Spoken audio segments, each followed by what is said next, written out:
If you've ever wanted to play the Japanese Naruto/Avatar version of a supernatural Doom game, Ghostwire Tokyo might be the closest you're ever going to get, and that Doom comparison will be made clear in due time. How is it going, everybody? My name is DamarcoDude, and welcome to everything we know about Ghostwire Tokyo. That has a really nice ring to it, doesn't it? To call Ghostwire Tokyo an ordinary game would be inconceivably... Inconceivable. No.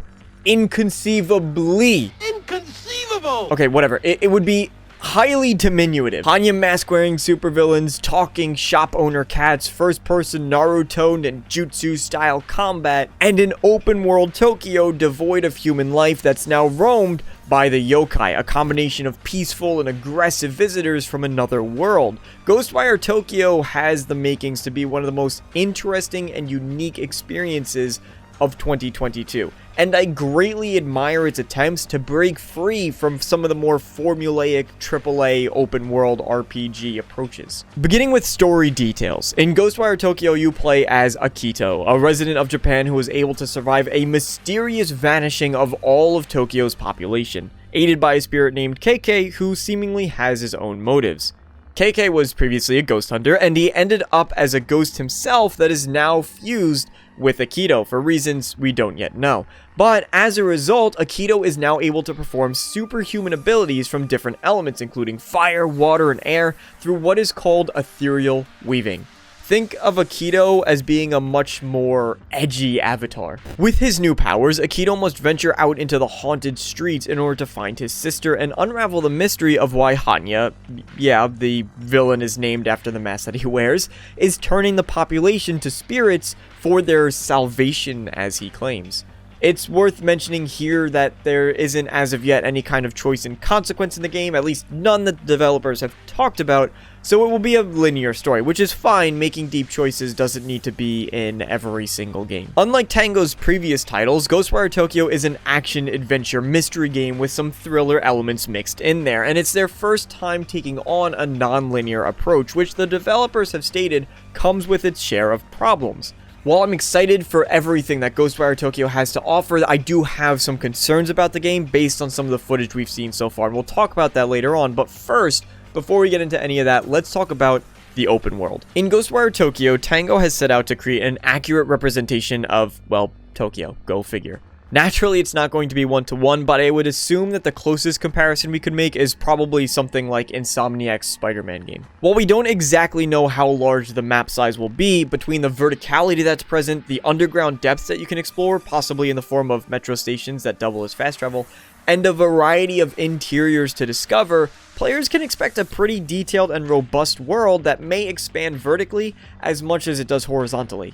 Within the open world, there's plenty of standard activities that you would expect, which we'll talk about in greater detail, but some of the more puzzling elements we've actually seen include the 240,300 spirits that players will need to transfer, the 3,700 underground somethings, maybe the amount of enemies in a particular area, and then the 5,000 containment cubes, which we've seen in the most recent gameplay trailer, and it's used for about what you'd expect to contain spirits. At one point in the gameplay trailer, we see KK is actually trapped inside one himself, and at another point, we see what I assume to be the residents of Tokyo getting trapped in them as well. Now, as to how long it will take to fill the over 200,000 spirits that need to be transferred, we're yet to find out, but whether or not that will actually translate to engaging content is something that is one of my concerns with this game. Akito also has a spirit vision. It functions almost like any other vision mode in games where you send out a pulse that highlights areas of interest and enemies that are around you.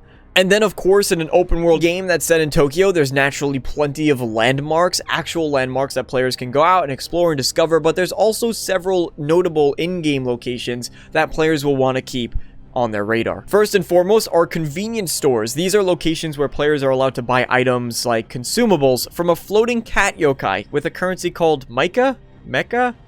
Not quite sure, I apologize for my pronunciation. It's a fictional currency used by spirits in the afterlife. Where can you get Mecha, I hear you asking? Great question. While exploring the city, players will end up collecting spirits using a tool called a Katashiro. These spirits can be used in phone booths, another location that's found throughout the map, and can be traded in there in order to gain XP and money. The use of spirits for currency is something that's very reminiscent of the Souls-like genre, and it'll be interesting to see how many of those elements actually translate or are inspired in Ghostwire Tokyo. Torii gates are also scattered throughout the city and is one of the main objectives that you'll be completing. They've been corrupted by the visitors, as they're called, but can be cleansed by the player. Throughout the map of Ghostwire Tokyo, areas will be shrouded in a dangerous fog that damages the player over time and is also infested with dangerous paranormal beings. In other words, stay the hell away. By cleansing the Torii gates, these areas of fogs will disperse, allowing for safer traversal through the city. Supposedly, you can also donate to these Torii gates and make wishes out of them, but it's not quite clear yet what effect that will have on gameplay. But just something to keep in mind. And then, of course, it would not be a Tango game without some horror elements, and players can find this in small pockets where reality is distorted, called Utena Spaces. These locations are designed to make players question their senses, and can only be completed by braving the anomalies that lie within. These are definitely the areas of the game where Tango is drawing back to their horror roots, and I love it. From what I've heard, these are actually timed challenges, so the pressure is going to be on, and while you try to navigate through these pockets of warped reality, and that sounds like it could be a really cool feature, although don't quote me on that, I'm not 100% there. We notably can't see the HUD in any of the gameplay that was shown in Utena Spaces, so whether or not you'll be in any combat-based scenarios, or if it will be more of a walking simulator, so to speak, is yet to be seen. Easily one of the sections of the game I'm most eager to explore. Content and exploration don't end there. As far as quests and side quests go, don't worry, there's going to be plenty of them, and some of them sound pretty interesting. Although there are no people remaining in Tokyo, some spirits do loiter, refusing to pass into the afterlife until after they can settle some of their lingering issues. Issues that, unsurprisingly, require the help of some kind of protagonist that will hopefully stumble their way to fix everything that's gone wrong. Seen within the game's UI, there's a distinct missions tab to keep track of all of the quests that you'll pick up along the way. These missions will be a great opportunity for Tango to flex their writing muscles with some more interesting and possibly humorous encounters to keep players engaged. Not only are the creatures in Ghostwire Tokyo inspired by Japanese folklore, but many of the side quests actually follow a similar trend. One such quest invites players onto a mysterious ghost train, but beware if you plan on boarding it alone, as it whisks you away into another dimension entirely where you're stranded forever. But who knows? Maybe you'll be lucky and you'll actually escape. Maybe you're the one. Switching gears and jumping into one of the most interesting aspects of Ghostwire Tokyo is the combat. It's one of the areas of the game that really sets it apart from other titles, harnessing a combination of traditional tools and supernatural abilities that are possible by harnessing a power known in Ghostwire Tokyo as ethereal weaving, which is fueled by a resource called ether. Each element seemingly provides only one attack, although that attack does have the opportunity to be upgraded using skill points. Some of the upgrades we've seen include increasing the number of air or water shots that are fired with each attack, but nothing we've seen so far dramatically changes the way that you'll be using these abilities. Fire attacks launch fireballs at your opponents that can be charged up based on how long you hold them. Water attacks work like a whip in a close range AoE in front of the player, and air attacks will fire singular shots at a single target. I mentioned before that you're basically an edgy avatar, right? Well, Earthbenders, you were not forgotten about. Earth abilities take the form of blocks or shield-like powers that can be used to parry your opponents and block enemy strikes. Talismans are another piece of equipment that players can utilize. We've seen one that stuns enemies trapped in its areas of effect, and based on this quick snapshot of a weapon wheel, it's only up for like a second or two, it's possible there's up to 3 others, although these might be other consumable items such as health boons, defensive boons, those sorts of things. Stealth is also a small part of gameplay, as you can use your bow to silently take out visitors or sneak up behind them for a takedown move. So players can plan out their approach before just running in and shooting magical energy blasts left and right. Interestingly enough, the way that combat works might seem a bit familiar to fans of the recent Doom reboots. Each element has its own corresponding ammo type that are very brightly colored, and upon killing enemies, they leave drops that replenish these resources. There even seems to be a Ghostwire equivalent to glory kills, as during various sequences in gameplay, we can see Akito punching through these enemies' cores or chain killing enemies after they've been stunned. These similarities to Doom shouldn't come as so much of a surprise when you learn that actually one of the combat engineers or designers that worked on Doom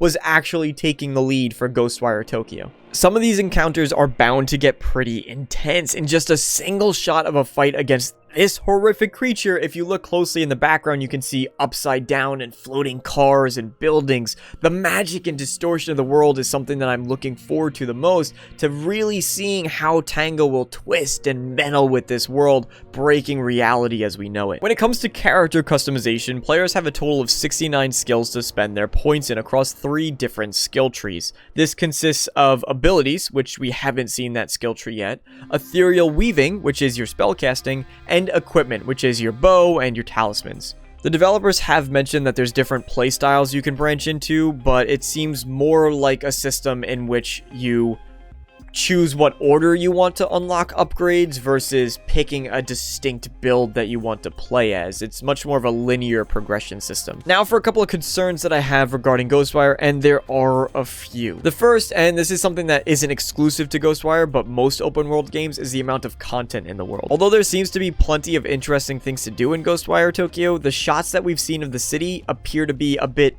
too barren. My concern being that you'll find yourself in the game too often walking around just lifeless streets of Tokyo trying to find something to do. Of course, this is a city that's devoid of any people. The population is disappeared, so that feeling of isolation perfectly captures what the developers are going for, but whether or not that translates to a game world that's fun and engaging to explore is a completely separate issue, so I'm hoping that they're able to find the balance they need. Another big one is the AI and how it behaves, as the Slender Man looking villains just seem to walk a bit mindlessly to attack generally in the direction of the player, which is easily avoided by just walking backwards, or the headless enemies that run around instead of rushing the player, keeping the pressure on. You can actually see an example of this. If you slow one particular scene down, one of the 2 enemies runs in the opposite direction of the player. It's a little bit wonky. And then there's also this sequence, which is the one that caused me to take a deeper look at the AI in the first place, where this floating enemy doesn't really pose much of a threat to the player at all.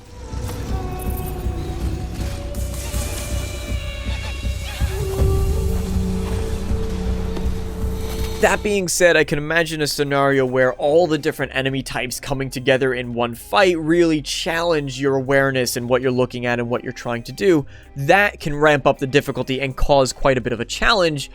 Maybe, fingers crossed, that this is just toned down for the gameplay demo, or maybe this is very early in the game, so the difficulty will start to ramp up.